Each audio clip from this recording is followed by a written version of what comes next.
Atena ny fiarabanao tompoko lasy tompoko vavy mankasitraka anao manaraka hatrany ny fahitalavitra MBS araky ny efa nampahafantarana teo moa dia atao anatin'ny fandarana dinika isika amin'ity androany ity vahiny manana ny maizy azy ary fantatry ny maro eo amin'ny tontolo politika no vahinitsika androany atao anatin'ny fandarana ny solombavambahoaka Radjerson Antoine miaraba Andriamatoa solombavambahoaka. Falmerabanao namanabanao gazety dia falmerabantsika rehetra any an-tokantrano tsirairay avy any dia mirary ny sosiny tsara ho antsika menakavy. Voalohany indrindra honorable mankasitraka anao nanaiky ny fanasana tato anatin'ny fandaharana tsara pahafantarantsika mpijery fa izy moa zany dia tsy zoviana amintsika fa filoha nasionaly ny antoko fivoy mazava ho azy fa manana olom-bofidy maromaro izy ireo ary efa betsaka ny zavatra nataony teto amin'ny firenena isan'ny nahafantarana azy ihany koa ny tolona teny Akanja tamin'ny reny taona 2024 septambra 2024 reny oktobra 2024 azafady indrindra zany rehetrarehetra izany ho resahantsika eto avokoa androany fa dia manasanao ampanajana anaraka ny fandaharana hatramin'ny farany idirako voalohany Andriamatoa solombavambahoaka raha sitraka ny makasika ny zavatra mitranga amin'izao fotoana izao ity ny resaka alajaza moa zany teotsika taloha ny aina tamin'ny resaka halatra varira ny zaza varira ny famonon'olona any anatina toerana maro samihafa eny anivon'ny fiarahamonina izao nanjaka be ary tena miazakazaka na ataoko hoe record mihitsy ny resaka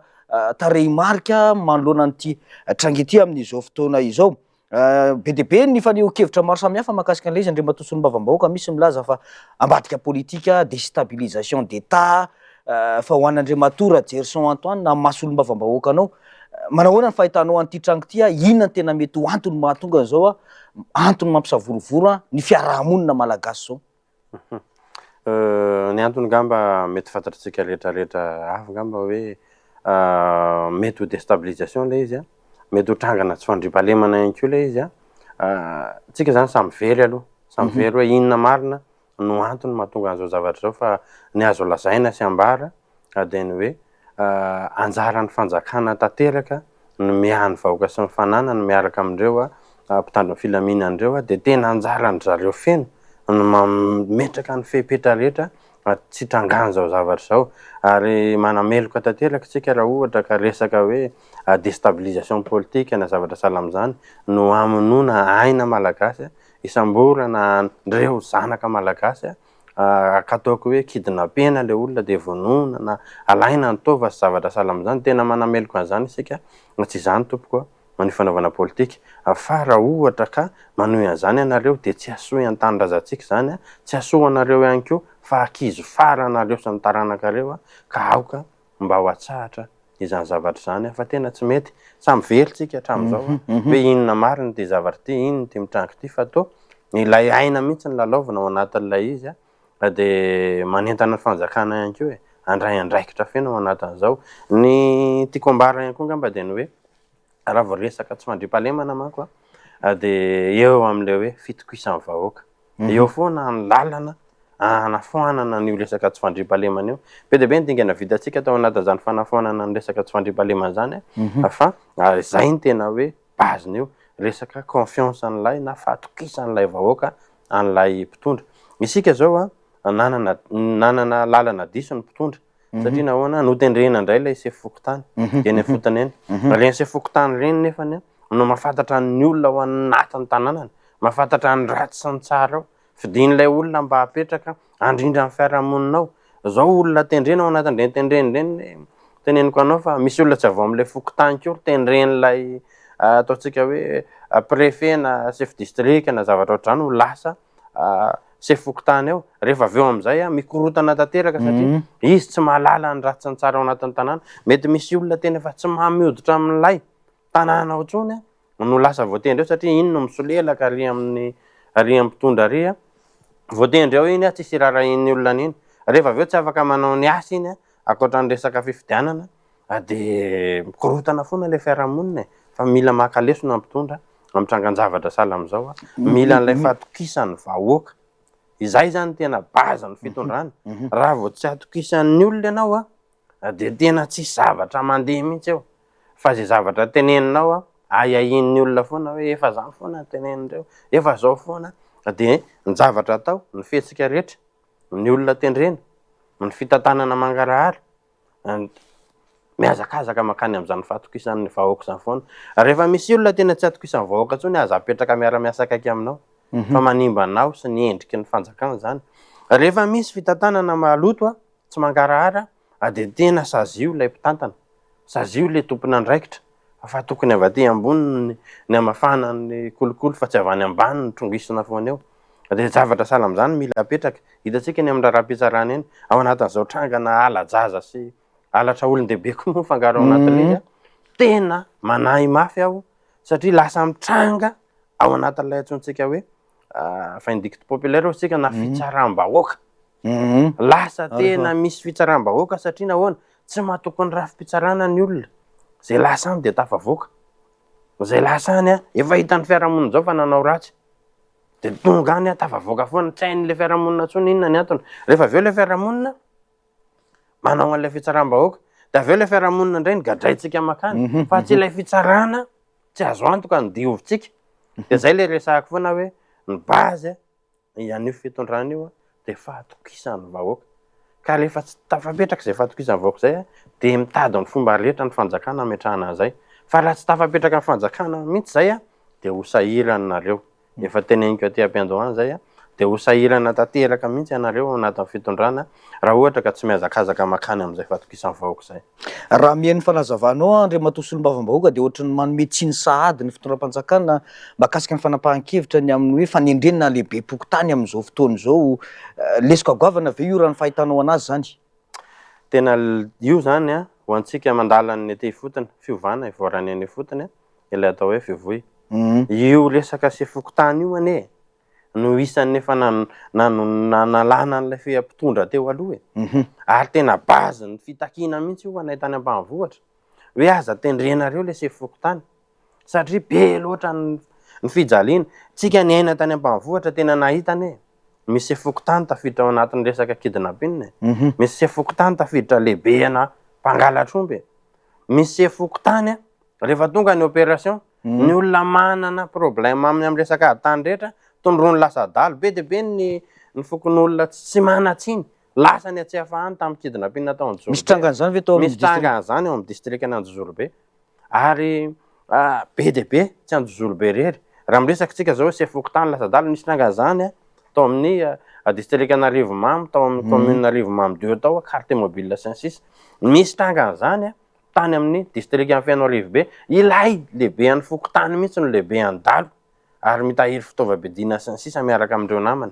Ananatsika profidôly zany rehetrarehetra zany no mampatonga atsika hoe andao rangaha aza mba tendrena ilay sefokotany. Zava-dehibe aminay ne io any ambanivohitra ary ny aty andrenivohitra ary io koa fa mitaky satria zava-dehibe amin'ny olombelona rehetra io ny fahefana voalohany eny fotony any io no mandrindra ny fiarahamonina, io no manavaka ny ratsy sy ny tsara ary manolotra an'izany eo anatrehan'ny mpitandro ny filaminana. Io sefokotany io no mikirakira ny lisam-pifidianana mampiditra ny olona sy mamoaka ny olona manala maty mampiditra ny velona mampiditra ny tsy ampy ny voafeny taona. Io sefokotany io no tokony andrindra ary hiaro ny tanin'ny olona amin'ny fangalarana tany satria izy no mivalide voalohany ao anivon'ny fokotany eo andreny resaka fivarotana tany Saint-Sis ireny manao fitsirihana Saint-Sis raha misy ny fandrevesana tany izy tsy maintsy présent eo miaraka amin'ny rehetrarehetra. Raha misy ny fiakarana makany amin'ny fitsarana no ny adin'ny fiarahamonina izy mandamina amin'ny alalan'ny fandaminana aloha zay vao vanida raha-pitsarana fa tsy voatery tonga dia hoany. Manana andraikitra lehibe sy goavana hatrany amin'ny fampandrosoana fitaritana ny olona ataoko hoe mety hoe anadio kanalina na anadio tanàna na ambole hazo na anao rehetrarehetra anjara n'ilay lehibe amin'ny fokotany daholo zany ka mendrika olona tiam-bahoaka, mendrika olona akaiky vahoaka ary mendrika olona mamy-bahoaka zany sefokotany zany. Tsika zao resaka concertation nationale na fakan-kevitra nationale nefa le sefokotany tendrentsika ahoana zany le any fotony makaizitsika ty andeha ho aizitsika. Zay indrindra no saika hidirako Andriamatoa Solombavam-bahoaka hoe raha ohatra ve zany ka miroso ao anatin'ny fanendrena sefokotany tsika ilamina ve ny any anivon'ny fiarahamonina raha ny fomba fijerinao satria raha ny fanazavan'ny fitondram-panjakana mantsy manoloana an'ity resaka fanendreny ity dia hoe mbola tsy afaka miroso amin'izany tsika amin'izao fotoana izao no raha tsy efa aorin'ny fikonandoam-pirenena hatreto zay rehetra zay zany fanontaniana mipetraka avokoa. Za zany teteny amintsika ho antsika mpanaraka ny an-trano hoe sokafo ny maso tsaintsika masom-panahintsika ary jereo mahitsy ilay fihetsika ataon'ny fitondrana matoatsika nametraka andrendreo teny amin'ny ACC reny tsy hoe adalitsika fa tokony mampatonga saina mpitondra reny ary tokony vakina tsara ny zavatra voasoraka ao no nosoratanao mba hahafahany maka lesona aminao avy. Zay de teny amintsika androany hoe raha resaka concertation nationale tsika na fankekivitra nationaly de tsisy tableau io tsisy tokotany mihitsy io ary ny dingana rehetra natao tany ambalohany dia ataoko hoe vontondra ny premier ministre teo aloha de ny teny hoe vita ao anatin'ny 6 mois ny concertation nationale mandraky ty ny androany fa midra 6 volana tsika zao mbola tsy niainga mihitsy le izy teo anelanelan'izay nasaina nanao ny ministre ny jeunesse et sport fa de natao tany fotsiny le tsisy TDR tsisy ninina hoe miainga avaiza fa rehefa misy vondrovondron'olona de asaina mivorivory rehefa aveo tsisy tokotany mihitsy le izy. Za mbola teny amintsika androany hoe raha resaka sortie de crise tsika de apetraka zareo fotsiny ny daty hoe tsy maintsy vita am'izao ny fifidianana nefa ny ataontsika hoe ny calendrier ao anatin'izany tsisy mipetraka mihitsy hoe hanomboka oviana marina le concertation nationale ary ho tapitra roviana ary hanomboka oviana lay ataontsika hoe fitsapakevim-bahoaka na ilay référendum efa nisy kosa honorable ny tetikandro navoaky ny FFKM efa nisy ny tetikandro navoaky ny FFKM hoe amin'ny volana octobre sa novembre izay 2027 tsika tsy maintsy miroso any anatina resaka fifidianana présidentielle ny resaka eto averiko aminao indray mandeha de zany natao hoe tetiandro zany zany ny programme atongavana eo amin'ilay tsy tafapetraka ao fa tonga de le objectif final ny apetraka ao nefa ianao tsy miteny hoe ahoana ny atongavana ao anatin'izay de aveo rehefa aveo tsy mandeha indray le ato rehetrarehetra ato tonga de fifidianana ny ataonao tsy hanao référendum ianao aiza le fanovana aiza le fanavoazana rehefa aveo taorinan'ny zay fotoana lava be zay fakakevitra nationale raha tsy vitatsika ny nanainga anazy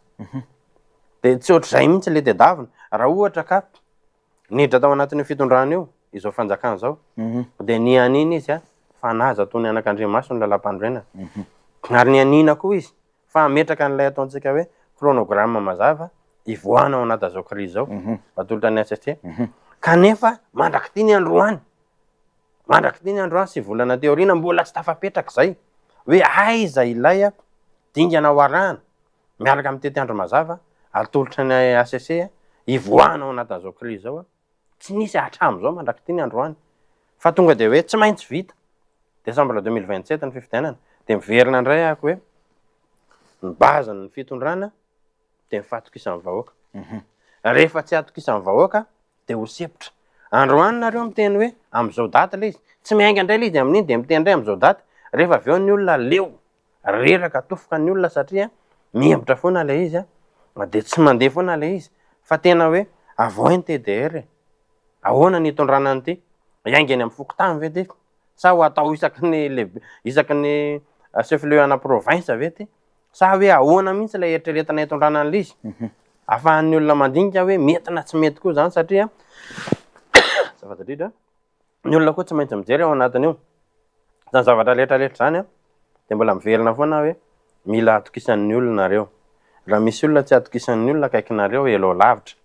raha misy olona ataoko hoe efa nanana tantara maloto amina resaka alatra volam-panjakana na fanondranana volamena na fanondranana andramena na fanamadiana ny harem-pirenena volamena ho lasa vina zavatra sahala am'izany ela ao lavitra satria ny olona mijery ny olona mitazana de rehefa tsy atokisan'ny olona reo de zay zavatra ataonareo tsy atokisan'ny olona ihany koa rehefa aveo za te ametraka ihany koa hoe androany mahakasika an'ilay resaka sortie de crise be ny zavatra mampiahiahan'ny olona eto amin'ny tany sy ny firenena raha tsy teny fotsiny aho hoe rehefa tafiditra teo ao amin'io fanjakana io izao fanjakana miaramila zao de ny talian-kabinetran'ny anteny miram-pirenena moa zany no nampidirina tao anivon'ny CENI ary rehefa tafiditra tao anivon'io CENI io izy dia Jean Bernard Cour de lasa président an'io CENI io izy rehefa lasa président an'io CENI io izy de Jean Bernard Cour de nametra-pialana daholo mikambana CENI zao mitendreny daholo am'izay mikambana CENI tsaiko hoe ACC koa etsy an-tany ninareo hoe zay ve le fanavozana zay taorianan'izay ihany koa rehefa nisy andrendro ketina apetraka reny de ny soloina ihany koa mikambana ao anivon'io ACC io za zany te hiteny hoe mamerina n'ilay pression na ilay fomba fanao mazatra teo aloha ilay fanjakana zany hoe karazana verrouille azy ve zany fahitanao azy verrouillena daholo tsika andeha ho any amin'ny concertation sy ny zavatra ohatratra zany de io seny io zany ny préparé ny fampidirana sy ny famoahana ny olona ao anatin'ny olisym-pifidianana io raha misy milatsaka zany zareo de tsy atokony ny olona fa hoe efa ny olonareo daholo namoaka sy napiditra ny olona rehetrarehetra tao efa nareo daholo mifidy rehetrarehetra tao tsy fankalana zany fa hiteraka olana zany ary ampatsorana sy ampitiavana ny tenenana zany hoe hiteraka olana be arosaribaa zany ary nareo amin'ny fitondrana ho sepotra ny amahazany olana zany ary raha ohatra ka lany eo zany nareo ao aorinan'io fifidianana io de ihany ny olona ary mety hiteraka korotana zany zany zavatra zany ny mampatonga ny société civile ny teny hoe tsy mety io atao io seni io zany tokony nahantona mihitsy aloha de niainga ny concertation nationale zay vao niainga ny fanendrena sy ny fanovana araky ny heverin'ny fankakevitra nasionaly fa tsy hoe tonga de nysoloana ny élément daholo ny tonga de miasa aloha le izy kosa nge Andriamato solombavam-bahoaka raha tsy diso ny filohan'ny anteny miera-pirenena mihitsy no laza tamin'izay fotoana izay talohan'ny nandrasan'ny fahefana filohan'ny anteny miera-pirenena azy hoe ny olona kambana ao anatin'ny gouvernemanta sy ny mitantana fanjakana am'izao de tsy afaka mirotsaka hofidiana raha tsy diso tamin'izay fotoana izay nisy an'izay teny zay afaka jerentsika moa zany ny arsiva mahakasika an'izay ka amin'ny fomba ahoana moa ny eritreretana hoe verrouillendry zareo ny fahefana mba ahafahany mirotsaka amin'ny fifidianana manaraka arak'izay fomba fijerinao zay ny resaka mbava tsy resaka antsoratra ary ny resaka antsoratra raha mbola ivadiany ka maika fa zazany resaka mbava zany io zany efa hita taratra amin'ny zavatra atao rehetrarehetra sy amin'ny zavatra ataon'ny fihetsiky ny fanjakana sy ny tompony andraikitra rehetra fa iroso ao hiditra ao anatin'izay fifidianana zay zareo ninina resahany zareo hoe tsisy miteny an'izany de ampatsorana sy ampitiavana ihany koa fa ny fihetsika rehetra sy ny zavatra atao efa hita taratra ho an'ny fanjakana ankehitriny fa efa iroso andray anjara ao anatin'izany fifidianana zany zareo tsy fahotany zany fa zoan'ny olo-pirenena rehetra zany tsy olana mihitsy zany fa le izy fotsiny hoe omaninareo madio io zavatra io raha ohatra ka tena iroso ao anatin'izay zareo satria ny antony hiteraka olana be betsaka angeny mangataka mety hidivoaka anaty concertation nationale ane hoe reto tsy mahazo milatsaka fa raha mieritreritra ny latsaka reto de mametra-pialana deny zao mety hivoaka any zany mety tsy ho tafavoaka any ihany koa zany fa mety hoe afaka milatsaka daholo ny rehetrarehetra fa za te hiteny eto tsy ho anahy fa ho an'ny tanindrazana ary ho anareo mpitondra ankehitriny ataovy mangarahara ny zavatra rehetra toto-sainy adidinareo tena mitan'io fifidianana io ary apetrao mazava ny tetiandrony io fivoahantsika ao anatin'ny krizy io fa rehefa tsy ataonareo mazava ohatr'izao io de za miteny anareo fa ny olona mijery ary ny olona mitazana ary ho avy ny fotoana tsy eritreretanareo de ho sepotry nareo satria tonga am'lay azonareo le fahefana de tonga ao aminareo sady le hoe mety foana io mandeha foana io aleo andeha zao anaovana azy de lasa adininareo fa misy vahoaka mitazana sy mijery anareo ato ambadika ato fa za tena miteny ampitiavana be ataovy mangarahara tsara io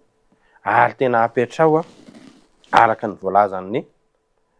lalàna zay nisoniavinareo nandraisanareo an'io fahefana io indingana rehetra misy andrenireo kentina apetraka reny ampitiavana be vakio de aza verina tsony reny zavatra tsy nety reny fa aka ho lesona fa tsy za ndray no andeha hoenjehanareo fa maka lesona amin'ny zavatra tsy nentina tao mba hanatsaratsarana no avy mahakasika an'izay indrindra honorable raha ataoko amin'ny fomba fiteny tsotra de ohatrany hoe nitrifana be zany ianao taorian'ilay fiovam-pahefana nitranga teto amin'ny firenena ny fandikany maro azy de hoe firongony Radier Saint Antoine sy ny antoko fivoy manoloana ny raharam-pirenena inona marina ilay rekety zay napetraka ao teny amin'ny ACC inona ny tena votoatiny inona ihany koa ny tena tanjona tao anatin'izay zavatra zay io moa efa zavatra hita amin'ny tambazotra rehetrarehetra hoe zay rehetra tsy manohatra ny zavatra tsy mety ataon'izao fanjakana zao de hoe firongony reny zao fa za de teny fotsiny androany hoe tsika nijoro teo foana ary tsika tena niady teo ary tsika nisy ny tena loharano nahitana andrenetsika tamin'ny 25 octobre 25 septembre angamba raha 25 septembre tamin'ny 2025 reny satria ny antony de ny olombelona efa tao anatin'ilay atsotsika hoe vanim-potoana fiforetana anaty nanjaka ny tahotra zay nietsika de voasambra daholo ary tonga de ngiadra daholo fa isika no nasantalika hoe tsy mety tsony zao zavatra zao tapaka lava ny jiro tsy mandeha ny raharaham-panjakana be loatra ny kolikoly amin'ny fitantanany raharaham-panjakana ary tonga de nitarika voaka teny Ameritradosika tsika ny herinandro n'iny efa nietsika ny taty Antananarivo ny batain'ny babasy Clémence sy ny rehetrarehetra fampiresahana mihitsy moa zany tamin'izany fotoana zany ary nisy fivoriana nataona mihitsy mba ahafahandrareo mitarika lisy taty Antananarivo de isan'ny loharano ny puiran'ity fanavaozany ity tsika ao anatin'izany rehetrarehetra zany atao anatin'izay ihany koa de tsika tena hoe solombavam-bahoaka antokana ny joro voalohany ny tarika andreny hetsika reny ary tsy nandritra andreny hetsika reny ihany fa nandritra ny fitondrana fanjakana teo aloha iny de efa namoaka ny zavatra tsy nentina atao rehetrarehetra tsika ankehitriny tsy hoe rehefa afaka le fanjakana teo aloha ka manao tsy mety le fanjakana teo aorina de hoe te afana fa rehefa tsy mety de tsy mety ary rehefa mety de mety ary isika tsy araka amin'ny zavatra tsy mety mihitsy fa rehefa tsy mety de tenenina aloha ahintsy atoro ary resahana rehefa tena tohizana ihany le izy de tsy maintsy mijoro tsika mampafantatra ny olona hoe misy zavatra tsy mety ane ao misy zavatra tokony ahintsy ane ao be de be ny zavatra tsy mety fa indraindray moa ilay izy de ohatrany hoe rehefa miteny an'le izy ianao de ianao ndray ny enjehany ohatrany hoe ianao mpanohatra za zao raha niteny tamin'ireny fotoana ireny hoe tsy mety zao zavatra ataonareo zao be loatra le importation nampakarinareo be loatra le importation ana vary de ohatrany hoe io mpandraraha ara-bary zao za tsy mandraraha ara-bary fa mpamboly vary ohatrany tantsaha rehetrarehetra fa potika ho ilay tantsaha efa kelikely eo fa zao potika daholo reto mpandraraha reto ary tsy normalina mihitsy raha ohatra ka vanim-potoana fahavaratra no mora mihoatra lavitra noho tamin'ny vanim-potoana fararano ny vary fa ho sahiran'ireo tantsaha reo mety ho faly amin'ny mpihinana vary am'izao fa izy valy ngeda be ho anazy io fa raha tsy manam-bola tsony ireo tantsaha reo entina mikarana ena be mivoka-bary ary hiakatra be io hoajavaiko zay rehefa kelikely eo fa mihitsy koa zay rehefa avy eo ka na ny anjehan'ny fanjakana sy ny olo fanjakana sy le compte fako miaraka amin'ny fanohanohana rehetrarehetra de hoe mpanohatra aty le député mitady ampiakatra ny vidim-bary de zao nefa tsy hany mihitsy le izy fa tena fiarovana an'ilay tantsaha sy ilay mpandraraha malagasy no nataoko ary indrindra fiarovana an'ilay mpihinam-bary satria io tsy mora foana eo io fa mora heritaona io hiakatra tsy takabidy eo amin'ny taona manaraka de zany rehetrarehetra zany de zao vao tonga saina amin'ny fanjakana hoe tena potika le tantsaha lava be zay rehefa avy eo azavaiko mahakasika le reketa indray le reketa ina tena mahakasika le reketa indray lava be moa iny raha ho azavaintsika eto iny fitipitina fotsiny fitipitina fotsiny satria be dehibe tsy mahafantatra ngendry matosolom-bavam-bahoaka satria ny zavatra hitan'ny olona zany zao de hoe nenjehana fotsiny raha Gerson Antoine nametraka reketeny amin'ny ACC de rehefa avy eo ny laviny ACC ny teniny mpanina izay lehibe anareo eo anivony anteny miram-pirenena nandeha ny fanenjehana anao tonga hatrany amina resaka immunité parlementaire saika hoe sorona fa ny vahoaka malagasy tsy mahafantatra hoe inona lay votoatin'ilay taratasy na ny karazana hoe rekety napetraka raha Gerson Antoine na tiany anivony ACC tamin'ireny fotoana ireny be de be zany ny antony tao misy point anakefatra tao fa raha azavaiko melola izy hoe faresen-dahatra aty anaty satria nampatonga antsika ny latsaka an-dalambe tamin'ny 25 septembre ane de tsy nijoro ny solombavam-bahoaka ny solombavam-bahoaka de manana an'ilay atao hoe fahefana afaka manala ny filoham-pirenena voarakitra ao anatin'ny lalam-panorenana zany ary amin'ny alalan'ny ataontsika hoe motion de censure na destitution na président afaka manala ny gouvernement izy afaka manala ny filoham-pirenena izy ary afaka mametraka rekety ihany koa izy iny anivon'ny ACC misy le atsontsika hoe jurisprudence rehefa hitan'ny ACC ny fahamarinan'le zavatra atao de tsy mifidy tsony izy hoe filohan'ny androm-panjakana no mametraka an'iny fa afaka mametraka ny solombavam-bahoaka rehetra tahaka ny nitranga tao aorianany 25 septembre izay nanaovana ny destitution ny président de la république Andry Nirina Rajoelina zany be de be ny zavatra tsy mety eto amin'ny tany sy firenena ny anankiray ny resahako teny hoe isany voasoratra tao anatin'ny tondrozotra ny fanaovana sonia tao aorianan'ny nanomezan'ny ACC ny fahefana n'izao fahefana militaire zao de ny hoe amoaka an'ilay atsontsika hoe tety andro mazava ny fivoahana ao anatin'ny krizy mandraky ty ny androany sy volana teo arina tsy misy te andro mazava ivoahana ao anatin'izao krizy zao hatram'izao akoatrany hoe am'izao datany fifidianana fa io nga tononona fotsiny oatra zany misy dingana be deabe arahana vao tonga any am'zany zao datany fifidianana zany ka raha tsy tratra leo dingany reo efa mampametram-panontaniana angereo satria mbola andeha ny consultation firy volana ny avy tanana zany andeha ny fitsapahan-kefy-bahoaka firy volana ny avy tanana zany zay vao andeha indray ny fifidianana filoham-pirenena firy volana ny avy tanana zany io zavatra io tsy lantsony io fotoana io fa tsy maintsy embotro io zavatra io fa le izy lasa tenenina foana hoe tsy maintsy eto tsy maintsy eto tsy maintsy eto nefa le dingana tongavana am'izay tsy tafapetraka mihitsy rehefa kelikely de efa ataoko hoe any amin'ny juin 2027 any mety mbola tsy misy mandeha ny rehetrarehetra de hoe tsy maintsy am'izao ihany tsy maintsy am'izao ihany de ampalahelo tsika zay ny anankiray ny anankiray ihany keo tsy fanajana n'lay ataontsika hoe lalam-panorenana satria tao anatin'ny fiainana zareo efa nyteny hoe anaja toy ny anak'Andriamasony ny lalam-panorenana raha manao an'ireny programme général de l'état reny tsy maintsy ampandaloviny ny anivon'ny SSR eny tsy hitatsika taratra zany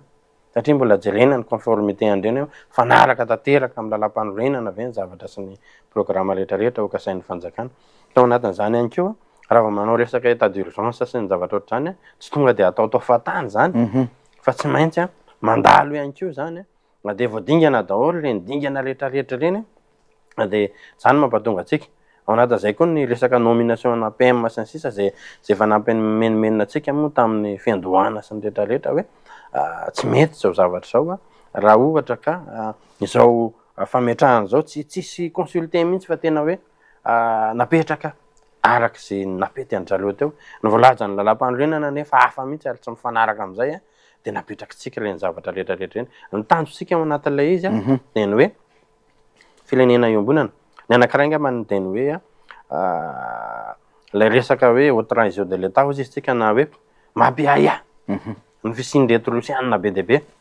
eto amin'ny tany razany reto tsy fantatra anao inona ny ataondry zareo eto ao iavaloha ao be deabe any am'ireo base militaire reo be deabe rehefa nanontaniana makasika an'iny moa ny président na filoham-pirenena de hoe ilaitsika ny rosianina fa nankalaknikova raha zao de ny rosianina manao anazy tsika angatsy nankilakila kalaknikova hatram'izay fa misy antony hafa izay tsy fantatra ny antony eto amin'ny tany sy firenena de zany zavatra zany mampiaia daholo zany zavatra rehetrarehetra zany ary efa menimenina daholo ny olona rehetrarehetra hoe tahakany tsy mety any aty tsy mizotra makany amin'ny tokony ho izy any aty ary be loatra le olona voasambotra noho ny resaka hoe atteinte la sûreté de l'état zay ny zava-misy any anatin'ny fiarahamonina zay ny zava-misy any anatin'ny fiarahamonina ny eveka raha moa iny efa nijoro iny nanao fanambarana ihany koa ny eveka reny zavatra reny zany tokony mahatonga saina mpitondra reny de ho anahy tsy ampitsony le fimenomenonana fa tsy maintsy nijorona andray andraikitra tsika hoe zao ny voalazany lalàna ataotsika ny voalazany lalàna de inona ataotsika iny izy io tsy misy hoe za mankala ny anina na tsy tiako anina na tsy zao na zao fa firenena le resaka eto lalam-panorenana ny resaka eto tsy ajainao io de manana zay démarche zay ametrahana ny requête io de zay ny tenenako an'le fanjakana androany hoe efa non recevable zany ny requête iny fa vacu le requête aza verina tsony tsy mety fa raha ohatra mbola verinareo le tsy mety de mety isy olona hafa ndray ametraka an'io taratasy io mety tsy iza de eo indray nareo vao hoe le olona ndray no samborinareo na zavatra oatra zany tsy zay ny tokony atao fa tsy neto ny tokony ahitsy ny andraisan'ny solombavam-bahoaka namanareo an'ireny fihetsika reny mantsy Andriamatora Gerson Antoine de ny hoe malahelo tsezy ianao satria isan'ny latsaka tao anatin'ny anteny miram-pirenena de tsy lany de manao karazana déstabilisation zay mihitsy le vocabulaire nataoko hoe voambolana ataon'ireo solombavam-bahoaka namanareo eo anivon'ny anteny miram-pirenena manoloana ny fihetsika iny ny io moa politika de samy teny zay takatra ny vavany daholo ny rehetrarehetra ary ao amin'ny tena hoe manaratsy hoe te hanao an'izao izy te hanao an'izao ny mana manokana latsaka vice président ny assemblée nationale tsika ary tsy misy hoe resaka kolokolona ny zavatra ohatrany fa nazavaiko daholo ny zavatra nitranga tao anatiny io zay ny teneniko hoe tao anatin'io anteny miram-pirenena io zay tsy ahitana taratra an'le fanovana mihitsy fa ny antony ny tena hoe nilosoko tao anatiny io de ny hoe raha ohatra ka président ana parti ao anatin'io assemblée nationale io ane de za manana député betsaka indrindra président na parti présent parmi les députés au sein de l'assemblée nationale andresahako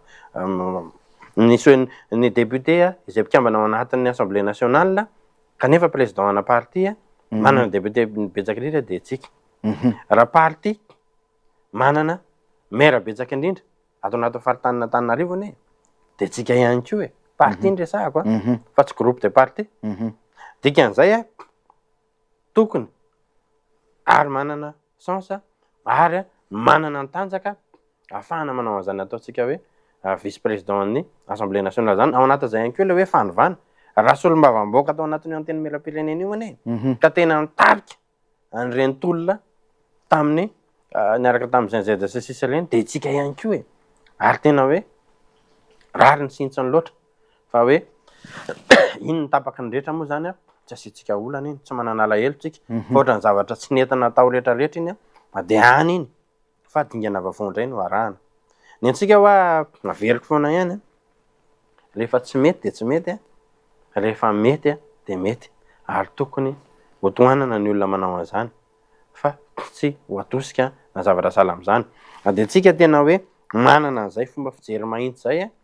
de entitsika hatramin'ny farany io ary tsy hiova mihitsy tsika ao anatin'izany rehetra izany ny misy zavatra kely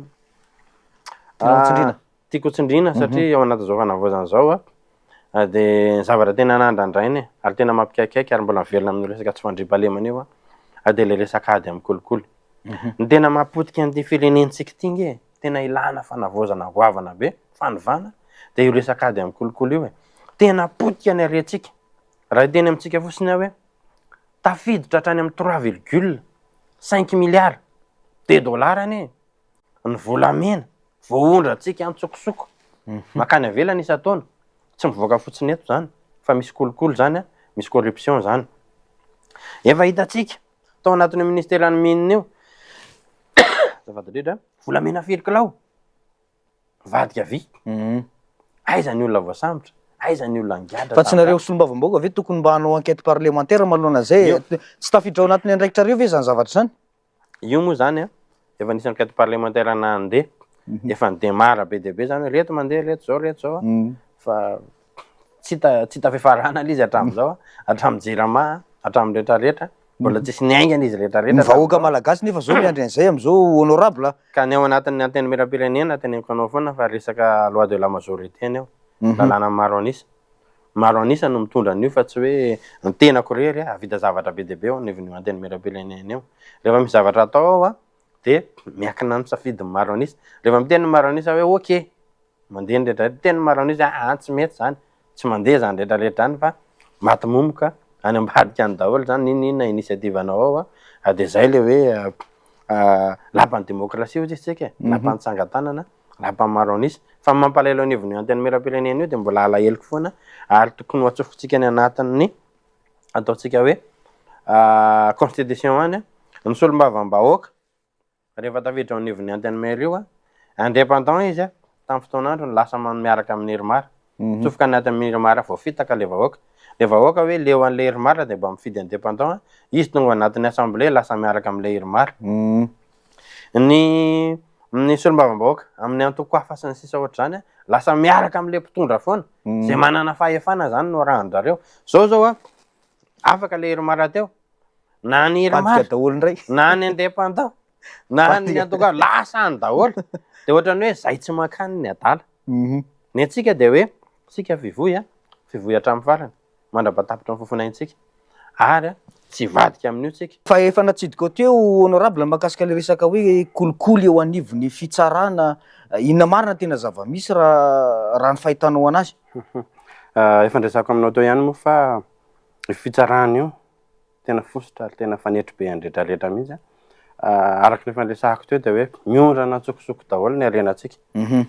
tena hoe mitazana fotsiny tsisy fanadihadina ary raha misy tena fahita proof be zao tsika efa miteny hoe 3,5 milliards de dollars zany raha anaovana zavatra eto Madagasikara tena enjana zany raha misy raha patrimoine de devise 3,5 milliards de dollars ny volamena fotsiny jerena ny fitsarana fotsiny zany rehetrarehetra zany misy volamena efa mivadika vy jerena fotsiny efa mandeha famitorana misy kolokolo goavana be ao anatin'io resaka importation anamenaka io jery fotsiny ihany koa ny fitsarana misy kolokolo goavana be ao anatin'io resaka exportation ana crabe io jery fotsiny ihany ny fitsarana eny ambanivohitra eny moa misy olona manana raharaha eny amin'ny fitsarana lafo ny ombony lafo ny tambariny lafo ny tranony jery fotsiny ihany fa tsy misy mifanadihadiana hoe makaiza ny voly zany nanaovana inony zany ka za te hiteny hoe ny fitsarana tokony hanao an'ilay antsoina hoe bon exemple raha ohatra ka misy olona tena nanao ratsy dia tena migadra tsara ara-dalàna mahatoky ngeny olona le olona mpanao ratsy manaraka nge tsy asahanao tsony fa lasa hoe ao anatin'io fitsarana io dia mety foana zay atao ao afaka manao an'rehetrarehetra foana raha migadra eo zay manam-bola tsy tafagadra izay tsy manam-bola ka mahantra ao ny tranony izay manao politika ka lasa manana toerana ambony tsy voatazonao zany rehetrarehetra zany manome endrika ratsy ny fitondrana ary tokony anaovana fanavaozana zany tsy ny fitondrana am'izao ihany fa nefa taloha fa tsika am'izao tokony manavao an'izany manala an'izany ola an'izany zao moa zao misy hoe fikaonandohan'ny mpitsara dia asa hoe inona ny ivoaka ao anatin'io ao fa zavatra tena ao ny tena fototry ny olana rehetrarehetra raha mijelitsika eny amin'ny resaka impôt na zavatra ohatr' zany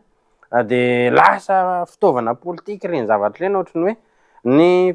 ohatrantsika zao tratran'ny contrôle fiscal atao aorianan'ireny nametraka an'ireny requête ireny hatramin'izay tsy misy resaka an'izany ireo député rehetrarehetra ireo tsisy resaka ka zay indrindra voasaika ho antoniko anao tsika rery ny enjehana ao anatin'izany zavatra rehetrarehetra zany lasa ampiasaina amina fitaovana politika ilay ataontsika hoe ny fahefana rehetrarehetra eto dia ampiasaina daholo ny fitsarana manenjika misambotra manao arrestation manala ny immunité ny aty amin'ny ataontsika hoe ny fiscalité na ny aty amin'ny ministère ny finance manenjika anao amina resaka contrôle fiscal sy ny sisa ny aty amin'ny ataoko hoe ministèren'ny serasera sy ny sisa mikapoka anao broena ny radio anao zany ny iainantsika am'izao fotoana zao zany ny tena iainantsika am'izao fotoana zao tena hoe korotana daholo mihitsy ny zavatra rehetrarehetra no ninona ny fametrahana ny requête iny dia ozy izy ny olona matetika fa maninona nefa raha tsy manao an'ireny fa maninona nefa nareo koa ny tetetateta anao zavatra ohatrany dia zao ny teneniko amintsika firenena ny resaka fa tsy za ary tanindrazana tsinjovina fa tsy za no avy ny taranakitsika no banjinina raha miresaka hoe tsy mety io fitsarana io misy zavatra tokony avoizina be deabe io tsy ho anah zany fa ho anao ho an'ny tanindrazanao iarovana ny fanananao iarovana ny arenanao io ampianariko atsika foana satria indraindray le olona manko alay mpanahy miteny hoe raha nisy volamena ny ondra any na filo taona aloha hivoaka any fa vidiny ane iny teto hoe nahazo vola le tantsa dia zao foana nyteneniko amintsika le mpitrandraka dia zao foana nyteneniko atsika hoe raha misy mpivady miasa dia nahazo vola nahazo ray taprisy izy tsy nampidily le rangaha tao atokantrano le vola fa navoaka an'le rangaha tany amin'ny tovavy afa miaraka tamin'ny tany androso ve le tokantrano na dia volany arena izy mivady ary le izy ohatr'izay koa le firenena nahazo vola be tsika 3 milliards 3,5 milliards de dollars vidina volamena tsy nampidily ny zareo teto Madagasikara le vola fa tonga dia najany tany Dubai normal be raha mijoalajoala ny tranona Dubai miavo ny atsika eto mekoka loka ny tany tototra ny lakan-drano tototra ny tambary adin'ny olona potika ny tontolo iainana ny olona ry mijoalajoala ny tranony zany no mahatonga atsika hoe mijoro miady hoe arenatsika ane io arena malagasy ane io ary mampalahelo ankehitriny tena mampalahelo ataon'ny fanjakana satria ny permis d'exploitation minière rehetrarehetra permis d'exploitation minière rehetrarehetra tsy voatantana ara-dalàna tsy fantatra tsony firy manao volamena firy manao vatosoa firy manao an'izao firy amindreo ny permis volontsoloza fa tsy nampahafantarana reto amin'ny assemblée ve reny tamin'ireny fotoana ireny hoe zao ny permis navoakantsika fanjakana zao ny teneniko aminao io na ary zareo samy zareo ary mpiasa minina eo tsy mahafehy an'io satria zay ministra tonga eo mamomoaka araka ny tombotsoa zay fanjakana mamoaka hoe reto alefa dia mandeha rehefa avy eo tsy fantatra tsony hoe iza mba tena manana taratasy ara-dalàna izy zany na alefa amin'izao sa zay mandoa écolasy de mandeha daholo izy rehetrarehetra raha tena anavao de tena jerena ara-dalàna io ary ajanona daholo mihitsy aloha de para zéro jerena daholo ny taratasy rehetrarehetra zay vao manome an'ilay izy ho an'ny ara-dalàna ho an'ny tsy ara-dalàna tonga de ajanona mihitsy satria ny exploitation tsy voafehy atsika amin'ny fitrandrahana ny exportation efa tsy voafehy atsika efa tonga de mibanaka be 15 kilo miditra ho banque centrale 20 tonnes no mivoaka tsy ara-dalàna ry amin'ny fanondranana ry inona ny atao fanjakana manafatra roplanina izy hijerena arena ao anatin'izany rehetrarehetra zany manafatra le bravo tsy vahaolana io aminao tsy vahaolana io ny fitrandrahana ve tsy voafehinao ny fanondranana tsy ara-dalàna tsy voafehinao de scanne an'le arena misy indray no atao de raha vao scanne ary le izy hoe eto misy arena de ho trandrahana indray io de voaka tsy ara-dalàna tsy aloha aloha fehezina le permis de fehezina l'exportation zay vao miditra amina resaka extension d'exploitation raha ny tokony ho isy de zay ny tokony atao na ataoko hoe zahako ingénieur agronome ary fa tsy ao anatin'ny minina tokony hafantatra hoe zay ny demarche atao raha tena anavao fa tsy hoe tonga de hijery vaovao indray zany rehetrarehetra zany raha miteny an'izany tsika tsy hoe tsy tiako kiotozafo na tsy tiako lekisisy fa tanindrazantsika ty samy sarotiny am'ty tsika taranakitsika no tsinjovina ao anatiny io ary ho avin'ny tanindrazantsika no resahantsika ao anatin'izany fa tsy olombelona no ankalaina na ho resahana tiako hiverenana kely ny mahakasika ny zavatra nitranga tamin'ireny fotoana ireny Andriamatoa Solombavam-bahoaka raha Jery Soantoine isan'ny resaka nandeha moa zany ary navoaka ny ministry fitsarana mihitsy tamin'ireny fotoana ireny fa resaka WhatsApp fampiresahana tamin'ny olona akaiky ny mpitondra teo aloha no isan'ny nanenjehana anao tamin'ireny fotoana ireny anaovana fanadihadiana moa zany fa tsy hoe nanenjehana fa lay izy efa tonga hatrany amin'ilay resaka hoe esorina ny immunité parlementaire ny raha Jery Soantoine tsy fantatra hoe inona ny zavatra nitranga satria raha tsikatra mpanao gazety tamin'ireny fotoana ireny nisy minitra maromaro ianao sy ny ministry ny fitsarana ny fampiresaka sy ny fandray tanana tao anivon'ny anteny miram-pirenena tamin'ireny fihaonan'ireny fandaminana an'ilay resaka ve natao tamin'iny fotoana iny manahoana ihany koa no fanazavanao mahakasika ny resaka nandeha tamin'iny fotoana iny hoe ny fampiresaka tamin'ny olona akaiky ianao nandray vola ianao ary hanonga-mpanjakana averiko indray mandeha ny tsika tsy manana zavatra fenina na WhatsApp zany na compte en banque zany na inona na zavatra ohatr' zany madio tsika mangarahary tsika ary ny fanjakana hoe aiahina aiahina ny ministera de nyroso tao anatin'ireny etape ireny izy nefa aia noho ny angany ary io demarche natao koa de demarche légal io ara-dalàna io ary azo atao tsara io raha ohatra ka tsy tianareo hitranga ntsony reny zavatra reny de asolo eo anatin'ny lalam-panorenana io zavatra io fa voalaza ny lalam-panorenanao io de manaraka ny voalaza ny lalam-panorenana tsika resaka tamin'ny ministra Fanely Soerinève za tsy miresaka ny kahako zany raha mbola miresaka amina mpitondra ako na zavatra ohatr'izany de tsy nitombotsoako na fiarovan-tenako na zavatra ohatr'izany resako fa ny resaka mahakasika ny fahadiovan'ny fitsarana io ho resako amintsika eto ny resako aminazy malahelo tsika tranga na mera fivohy migadra ny Akajobe ihany gadra io madame le maire io nefa ny tsirariny le izy nazavaiko anazy zavatra ohatran'io mbola niresahako iny tamin'ny session parlementaire farany teo zavatra ohatran'io no mandoto amin'ny fitsarana azavaiko amintsika fohy fotsiny nisy fanolanana goavana be mahatsiravina tao amin'ny faritra Akajobe iny tao amin'ny commune Marondry fanolanana voalohany maty le olona fanolanana faharoa rasazy mihitsy na olan-dralahy rasazy tao anatin'ilay toerana tsy maty rasazy io nefany no maneraka an'ireo mpanolo an'ireo rabateur zany rabateur zany olona akaiky mpitsara irakiraka mpitsara ary ampiasain'ny mpitsara amina zavatra ratsy indraindray ohatrany hoe maka vola varia mame vola mitsara maka an'izao aria manao an'izao zany tsy afeniny zany fa misy zany iteny indray nareo hoe tsy misy zany de miteny ohatran'le hoe tsy misy mandray vola zany rehefa mangy ao amin'ny fonja fa mandany ianao mamangy any amin'ny fonja zany de tsy misy tonga ao ianao raha tsy mandoha vola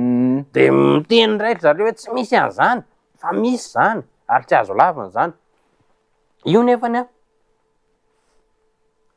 migadra le olona zay nanao an'le fanolanana ary rehefa tonga tany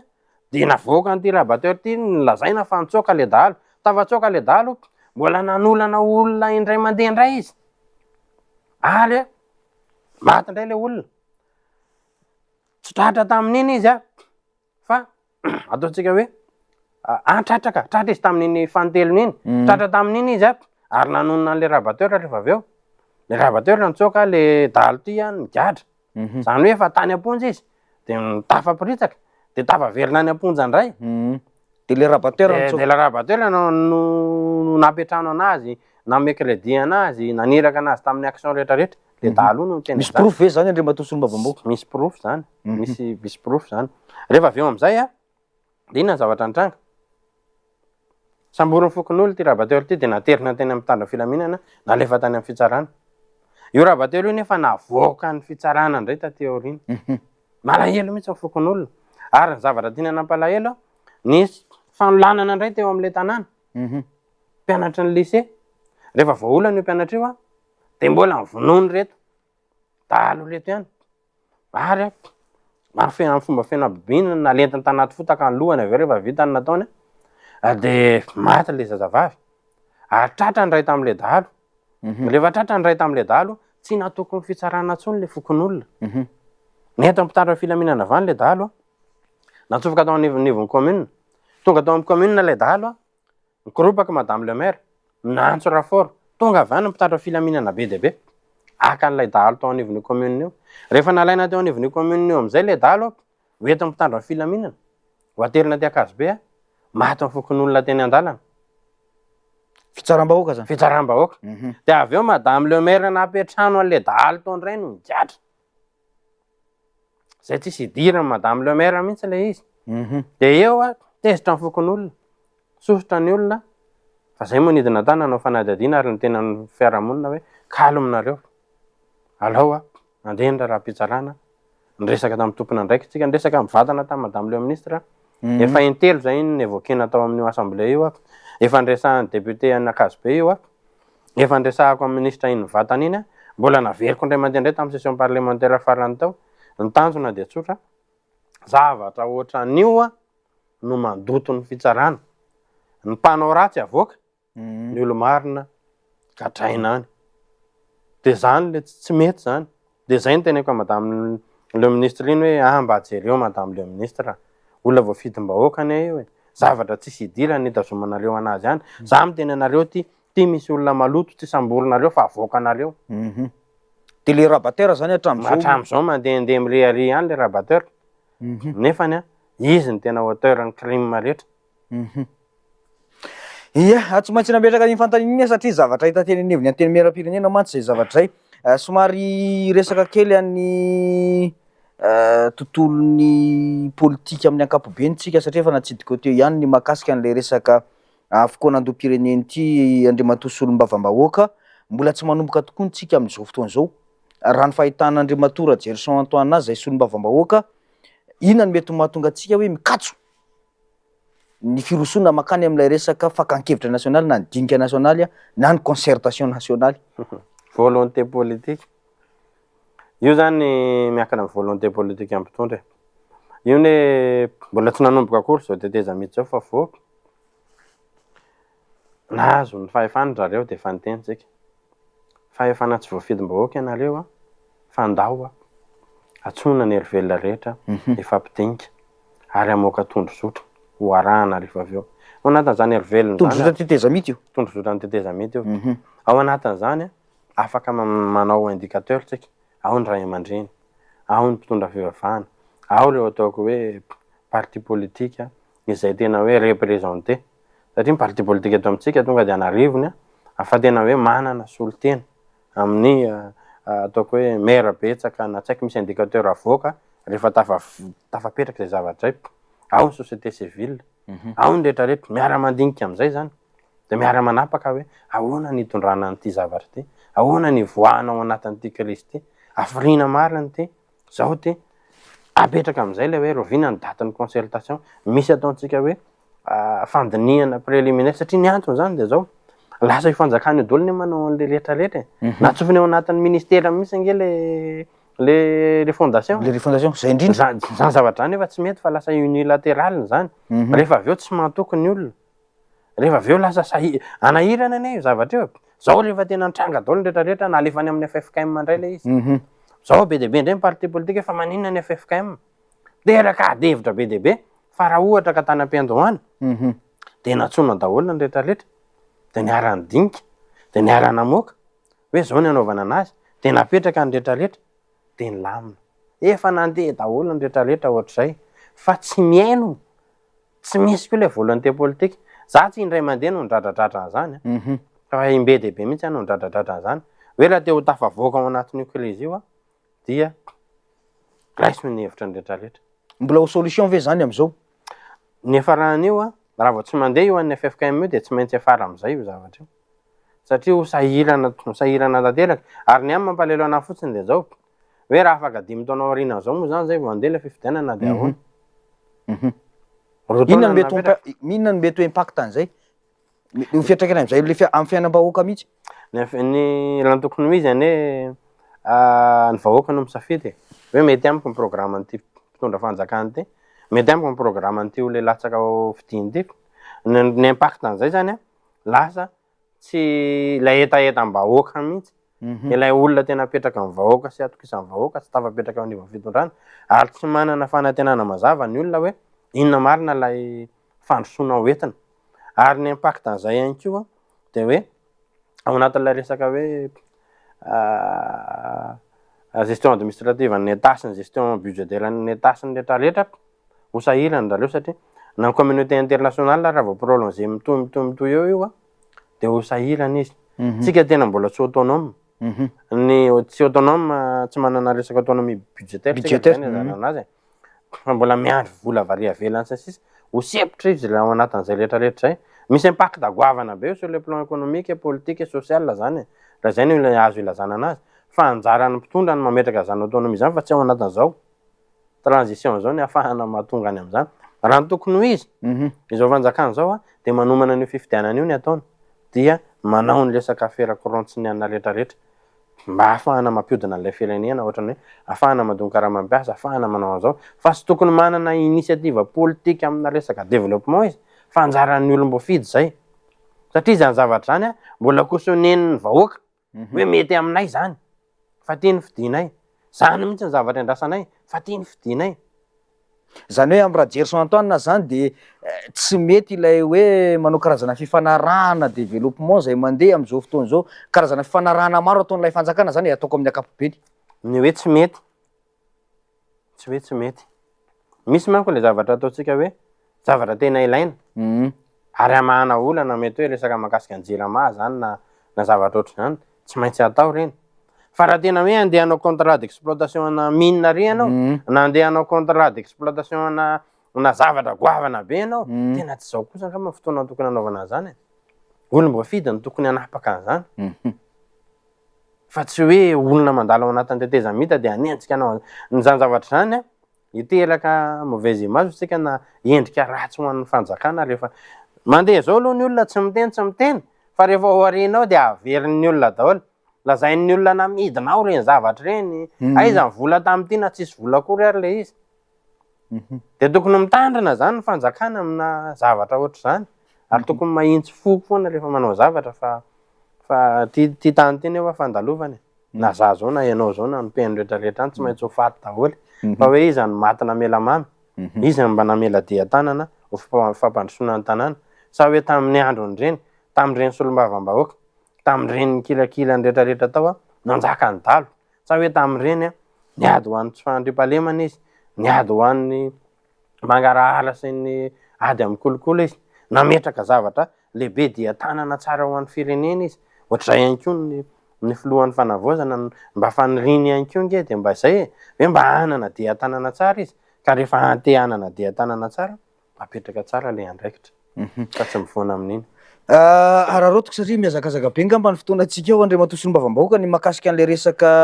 20 ho an'ny fanafarana vary eto Madagasikara inona ny mety ho vokatra tsara sy ny vokatra ratsy ateraka io satria fanapahan-kevitra reo tao anatin'ny anteny miram-pirenena io tsika aloha zany tsy mijanona ao anatin'le hoe fanafarana vary hatreto e raha ny zava-misy. Ny arahantsika nahita nefa ny zava-misy tany Ambatondrazaka sy tany amin'ny tontolo ambanivohitra maro samihafa mijaly ny tantsaha resaka vidim-bary tsy maleo ny sarany ny vidiny mety tena hitondra soa ve io resaka etra 20% efa nentinao anatin'le LFR de resaka kely makasika an'le LFR koa de aveo resaka makasika an'izay varitra io resaka LFR io zany mampalahelo ary mampahonena ary tokony hoe hita taratra ao anatin'izao fanavoazana zao ny famadihana vola makany amin'ny vahoaka ny olana tena olana fototra eto amin'ny tany sy firenena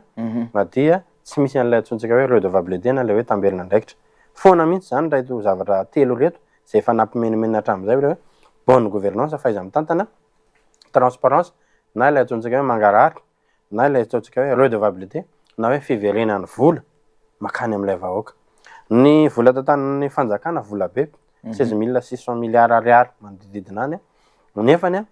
plus de 30% na mihoatra ny 30% zay vola zay de lasany anatina fonctionnement daholo fonctionnement de l'administration publique zany hoe fampidonana andraraha-panjakana daholo ao anatin'izany ny institution rehetrarehetra zay mbola teneniko foana hoe budget d'ivore reo mandamy vola reo tokony ahena farak'izay azo atao na ny antenne mera-pirenena na ny primature na ny présidence ary ao anatin'izay ihany koa ny ministère en finance izay mitelona vola be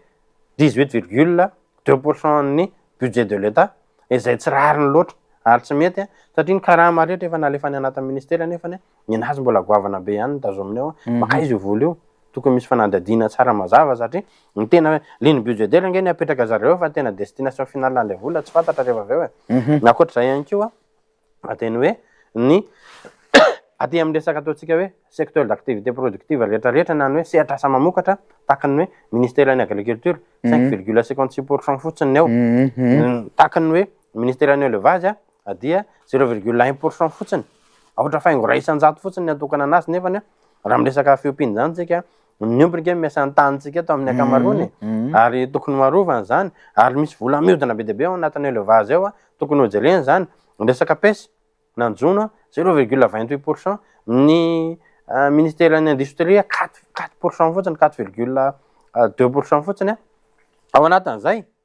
ilay asa mamokatra manodina ny économie mampiakatra PIB mamorona asa ho an'ny olona zany lasa tena ambany zavatra satria 7 isan-jato fotsiny 7 isan-jato ny teti-bola io fotsiny no makany raha miresaka développement économique zany tsika nafandrosoana amin'ny alalan'ny loi de finances rectificative io de tsy mitondra makany io satria 7 isan-jato ihany natokana makany ny 3 isan-jato lany amin'ny fampidonandraraha fotsiny raha-panjakana de zay ny teneniko hoe mila vadika zay zavatra zay raha tena tia androso isika tsy tokony ho adino ny resaka secteur social tahakany hoe fanabeazana fahasalamana ary ny fiahinam-ponina any anatin'izay koa de tena hoe tokony hanaovana investissement goavana mba ahafahana manabe ny zana-bahoaka rehetrarehetra zany zay zavatra zay nefany tsy hitantsika taratra fa lasa any amin'ny zavatra tsisy ilay vola mampalahelo zay makasika an'le vary ihany koa ao anatin'io de fanjakana zany manao adisona goavana tamin'ny taona iny nisy fanafarana vary janvier zareo janvier février mars iny mbola nanafatra tany amin'ny 200,000 tonnes réimporté io niteraka fitondongana ny vary be zareo mety neritreritra hoe nisan'ny mampatonga ny olona imenimenina de tsy fisina vary eto de nefa tsy zay fa rehefa be loatra ny vary mitobaka eto midina be any ambany any ny vary mpamokatra ny famokarana vary nefa misy masoko areny raha vao maty antoka ilay mpamokatra tsy manana hery amokarana ntsony izy amin'ny manaraka inona ny zavatra nitranga saika latsaka avy atsasany tany Ambatondrazaka zao raha ataoko hoe 1650 na 500,000 ny kilao vary hatramin'izay tavidina 700 izy tamity zany hoe fa atsasany mahery mihitsy zany ny ohatr'izay koa faritra rehetra misy tafidina 500 700 ny kilao vary tamin'ny faritra sasany aiza ny vahaolana neto amin'ny fanjakana tao anatin'izany tena tsy nisy nametraka le hoe SPM izy fa tsy navidy 100 tonnes akory nefa 5 millions de tonnes en production de zavatra ohatr'ohatr' zany lasa ataontsika famonoana afo famonoana afo le décision entina fa tsy zavatra mamahan'le olana eto zany zao maty antoka tanteraka reo mpamokatra vary reo ny faty antoka reo de tena zava-doza ary za miteny hoe io resaka insécurité io fa tafiditra ao anatiny ny vola mihodina ao anatiny vary io manodididina ny 3 milliards any isa-taona io vola 3 milliards io zany tafalatsaka any am-posin'ny tantsahany de miodina any io ividanan'ny olona eny io de mandeha mivaroka eny ividanan'ny olona lamba io de mandeha mivaro-damba ividanan'ny olona entana eny amin'ny épicerie io de mandeha ny épicerie ampianaran'ny olona zanany io iahiny amin'ny fahasalamana io zay io vola io vola io nefa zany latsakatsasany mihitsy miodina any dikan'izay lasa kely le vola eo ampelantanan'le tantsaha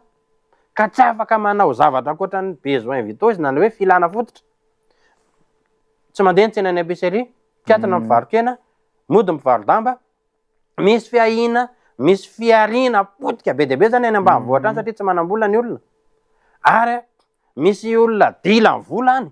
raha mieritreritra ny andraraha any ary maty antoka tanteraka koa ary mety iova asa hafa ary mety tsy hanam-bola tsony de mety lasa mpangalatra ny efaransa natria ny vavaladiny lera satria tsy hoan'ny vola tanteraka izy satria vola be ny banga tokony hiparitaka any ambanivohitra any ary potika le économie locale any ambanivohitra any zany am'izao fotoana zao inona zavatra mety hitranga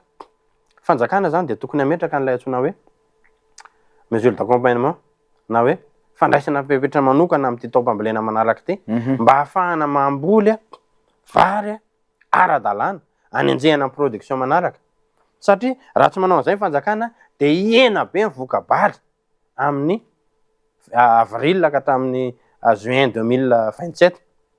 satria tsy manana hery maty antoko izy tato de tsy manam-bola tsony izy ambolena mety amboleny sonjo io tambariny io mety amboleny voanjo mety raha fanfary io fa ny toka gasy zao efa malalaka de mety ataony an'izay satria any misy vola fa le vary tsy misy vola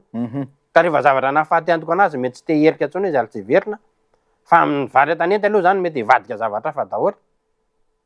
ena be io production io isika nefa ny fanjakana nametraka hoe 20% droit de douane amin'ny riz importé riz de luxe importé 20% droit de douane 5% TVA ny riz importé tsotra 20% droit de douane raha ohatra zany io fepetra andraisiny io hoentina hiarovana an'le tantsaha hoe mba tsy mora be le vary importé ka mba afaka nifaninana le tantsaha zany hoe mpihinam-bary zany mahazo vary tsara amin'ny antoniny ara-dalàna ary ny mpanafatra mba tsy mampidina be an'ilay izy makatombo na hoe tazomy mitovy ihany de makatombo miopapana be mpanafatra de narovana amin'io droit de douane sy TVA io ny tantsaha fa kosa raha miena amin'ny production amin'iny taona manaraka iny kanefa ny TVA mipetraka eo hiakatra be tsy toko tsoforoana am'izay zany io vary hoanitsika io any amin'ny faran'ny taona 2027 any sy any amin'ny fiandohan'ny taona 2028 any de inona zany le solution solution mametraka mesure d'accompagnement zao fanjakana manamora na manampy ny tantsaha am'zesika mizara masom-boly fanamorana ny anam-pamokarana manodidina rehetrarehetra ary manentana ny olona mba hamboly vary ary mirasolen'ny olona hoe tsy hidina be tsony io vary io manaraka satria rehefa tsy rasole le tsena de tsy hamokatra an'io ny olona fa ho faty izy aleony manao zavatra hafa fa mahafaty antoka anazy io izay tena tsy maintsy hohaniny tsisa voleny fa raha no amidiny aloha de tsy tetateta amboly aneo izy satria ho faty antoka izy mahatonga antsika mihinana vary gasy aty Antananarivo aty tsy namboly na ray dia ary tsy neny amin'ny renivohitra rehetra misy tantsaha zany any namboly vary gasy ho amidiny itediavany vola ampianarany zanany iahiny fahasalamany antarany ny asa mandrarahany eo ka mendriky ny azo tombom-barotra izy ao anatin'izany fa raha tsy mahazo tombom-barotra izy ao anatin'izany tsy te herika an'iny tsony izy amin'ny manaraka zay zavatra zay zany tsy tokony hoadin'ny fanjakana ary ny fanjakana tokony mamaha olana ara-potoana ny problème mety hitraka amin'ny 2027 2028 zao de efa vahana amin'ity taom-pamokarana ity fa raha ohatra ka tsy mamaha an'izay fanjakana dia ahita loza ray mipinana anjaran'ny tantsaha maty antoka be tam'ity fa anjaran'ny tantsaha anjara mipinana no sepitra amin'ny 2027 2028 fanjakana mamaha zany zao raha tsy tiana hitranga zany am'izay fotoana zay fanjakana mamaha ny olona tantsaha am'izao satria zareo no antoko ny famokarana de za te hanamafy kely ngambany ao anatin'izay satria efa mandeha fotoana tiako ametrahana fanontaniana ray farany ianao mialohan'izay ny amin'ny maha ingénieur anao ny ametrahako an'ity fanontaniana ity hoe inona ny tena olana hitanao ho an'ny tantsaha malagasy zany manoloana ny resaka production eto Madagasikara ankoatran'izay resaka vidiny zay ny politika zany ny politika ny fanjakana foana ny olana ny politika ny fanjakana tsy mitodika makany amin'ny tantsaha satria raha 20 isan-jato mahery ny tantsaha sao de 5 isan-jato ny vola atokana ho azy raha 20 isan-jato mahery ny tantsaha tena aty amin'ny resaka hoe asa mamokatra ao anatin'ny ministera 700 no natokana ho azy. Zany hoe tsy mifanahtsahana mihitsy zany reo zavatra reo, tsy ampy mihitsy le vola hoentina mihetsika. Ary ny tena olana fototra ihany keo de reo tantsara reo Antsony Beazy na Antsony Tazaina tao anatin'ilay hoe lalam-barotra aloha zay vao mamokatra. Ary ny fanjakana ihany keo de tena tsy mametraka an'izay, tsy miady ao anatin'izay. Be dia be zao ny tsena iraisam-pirenena tena betsaka. Hoe raha vao miresaka famokarana antsika de miresaka olona inany na hoe zavatra sahala am'zany de aiza misy olona tsy eto Madagasikara ny tena be olona fa any avelany any. Ka jerena hoe inona zavatra tsy maniry any nefa teny ilain-drareo any ataony fifanarahana de manondro antsika ampambolena ny olona. Inona zavatra afaka vokarina eto ka ahodina eto tahaka ny menaka, tsika nge afaka mamboly voanjo eto tsika nge afaka mamboly soja eto de ahodina eto le izy de eto ihany mihodina le vola fa tsy mila mamoaka vola be any avelany any tsika lasa mampihena ny sandam-bola-tsika. Ary tokony créer emploi be dia be na ho an'ny tantsaha na ho an'ilay zanaky ny tantsaha sy ny zanaka malagasy ao anatin'ilay orinasa. Zany zany tokony apetraka. Ny fanjakana zany tokony eritreritra foana hoe production, transformation, industrialisation, commercialisation. Reo zany tokony hoe apetraka amin'ny fanjakana vaindohan-draharaha mihitsy ary andanina vola be. Fa tsy atao vola kely zany. Andanina vola be satria miainga amin'ny famokarana daholo. Rehefa ohatra ka mahavita mamboly tsara ange ny olona mahazo vola tsara afaka mampianatra zanaka izy mandeha ho azy ny fanabeazana. Miakatra ke ny PIB antsika afaka mampitombo mpiasam-panjakana antsika miraisina daholo reny frama sy ny rehetrarehetra reny. Fa itsika zany lasa very hoe tokony mamorona asa, mamorona loharam-bola, mamorona orinasa, mamorona zavatra ohatr'izany. Avy eo reny mandohetra miverina makato amin'ny fanjakana, ny fanjakana me matanjaka, ny olona me miasa ary vola ny fanjakana me betsaka afaka manao n'ilay ataontsika hoe tamberina andraikitra izy manao ny lalana manao ny rehetrarehetra rehefa avy eo. Fa ny antsika lasa ohatrany hoe mihazakazaka makany amin'ilay mpamatsy vola, aiza le mpamatsy vola, zay zao mila mamboatra lalana ary aiza le mpamatsy vola, zay zao hiakatra ny karamana hiakatra mpiasam-panjakana de mba hampinareo zay amin'ny zao isan-jaton'le vola. Fa tsy mieritreritry ny aleo tena mihitsy, tsy mieritreritry ny aleo tena tsika satria na io menaka io de efa ohatra ray goavana be tantsaha be dia be 20 isan-jato reo ranga de afaranao any avelany any le menaka. Satria efa malalaka kosa ve ny fanamboarana menaka zao na reso solombavam-baoaka ihany nandany an'izay lalàna zay hoe nankatoavinareo ny fanalalahana ny famokarana menaka eto Madagasikara. Ka lesiny hoe tsy hoe alalahana fotsiny ho ay fa io mila volana io zavatra io. Io le volam-panjakana nitodika anakaiza le izy. Ny olona amorona orinasa eto ve mba tena sensibilisentsika mba nitohanantsika mba hanapitsika mba misy teti-bola ve mba ahafahantsika manangana orinasa eto atoerana sa hoe aleo mivazaha ihany ny latsaka eto anangana fa le malagasy fa tsy hoe alalahana fotsiny eo io nefa ny olona tsy afaka hifaninana. Misy politika mazava tsara zany ao anatin'izay. Zay mampatonga ana miteny foana ny androany hoe volonté politique daholo mitondra ny rehetrarehetra. Anadio an'io fitsarana io anao amin'ny resaka kolikoly volonté politique. Ametraka orinasa eto tsika. Ny orinasa ty koa tena mampalahelo satria ny mpanao politika tsy manana zay raha ohatra zany zao misy olona manana orinasa ka manao politika ohatra nahako zao manana radio fivoarana broendry zareo. Misy an'io resaka fandrarana kely eo contrôle fiscal. Teto misy an'izany hoe nanao ronono nanao an'izao le olona nakatona nidorana mpitehana mihitsy noho inona no resaka politika. Nisy nanao afokasika teto nanafarana briquet, nisy nanao savony teto nanafarana savony be avany tsika ihany mamono atsika nefa ny orinasa atsika mamorona asantsika ato anatiny ato noho inona no resaka politika no lay mpitondra tsy manana volonté politique makany amin'ny développement. Zany rehetrarehetra zany zany tena mila hovaina daholo zany rehetrarehetra zany satria manimba mamotika eritrereto fotsiny eto amin'ny tanindrazantsika zay rehetra misy vola rehetra eto de atao vahiny daholo. Volamena ahondra vahiny. Resaka jirama, io jirama io teneniko amintsika fa vola be ny ao na ny carburant miditra eto Madagasikara ary ane de 60% ny carburant hoan'ny jirama reny tôbila rehetrarehetra reny tsy mihinana reny fa ny jirama no tena mihinana. Ary ireo vola be ny ao amin'io jirama io milliard d'intonnes de milliards d'ariary ny ao ary mitsetsitra ao daholo ny orinasa vahiny rehetrarehetra. Ny resaka lamba io vola io koa satria tsika rehetra tsika sanao zao de efa tsy maintsy miakanjo, ny olombelona rehetra tsy maintsy miakanjo tafiditra ao anatin'ny filana fototra zany de efa atao sonosiny karany ny orinasa malagasy rehetrarehetra na mpanjaitra teto tanàna de efa nikatona daholo fa de efa ataony ny any avelany daholo. Io resaka menaka resako anao io zay tena filana fotsiny de efa ataony vahiny. Resaka vary de efa nikarana no tena manafatra anazy. Ary zay misy vola zay tsisy vola ataony malagasy fa zay misy de efa mivahiny daholo. Zany rehetrarehetra zany mila réflexion goavana be ho amin'ny mpitondra volonté politique, finiavana politique. Tena hoe raha misy mpitondra tena tia ny tanindrazana de mieritreritra an'ilay économie nationale ary mieritreritra an'ilay toe-karena anatiny ary miaro ny orinasa rehetrarehetra ato anatiny. Raha misy zavatra afarana avy any avelany any ka tsy afaka ifaninana ny ato anatiny, arovana ny ato anatiny, ary atosika ny ato anatiny. Asiana subvention mihitsy,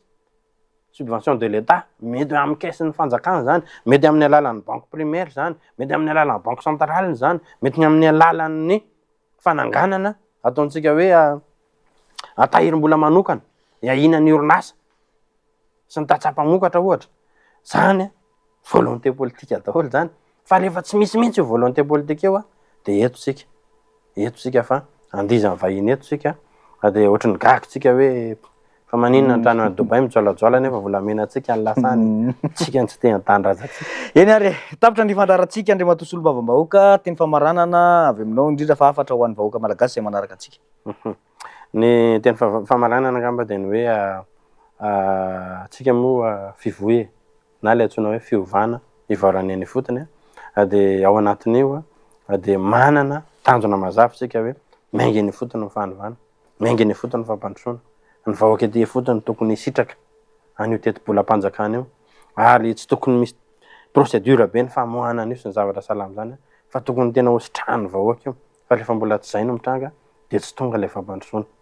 Ary ao anatin'izay ihany koa de ny hoe andeha mahitsy foana tsika. Tena aza miay aza misalasala mihitsy nareo zay nahafantaranareo antsika hatramin'izay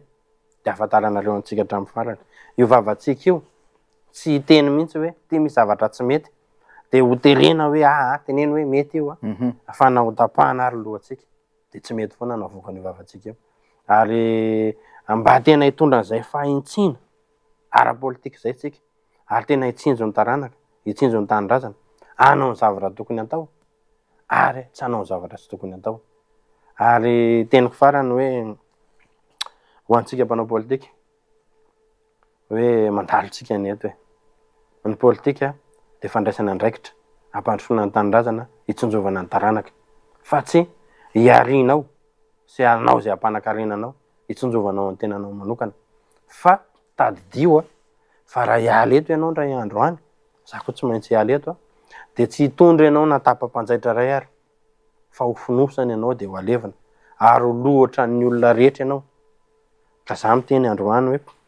raha samy tsy hitondra ihany de manaova ny soa ary manaova ny tsara mba ho tsaroana taranaka any aoriana mba hisiny zany hoe tamin'ny vanim-potoana nandalovan'ny reny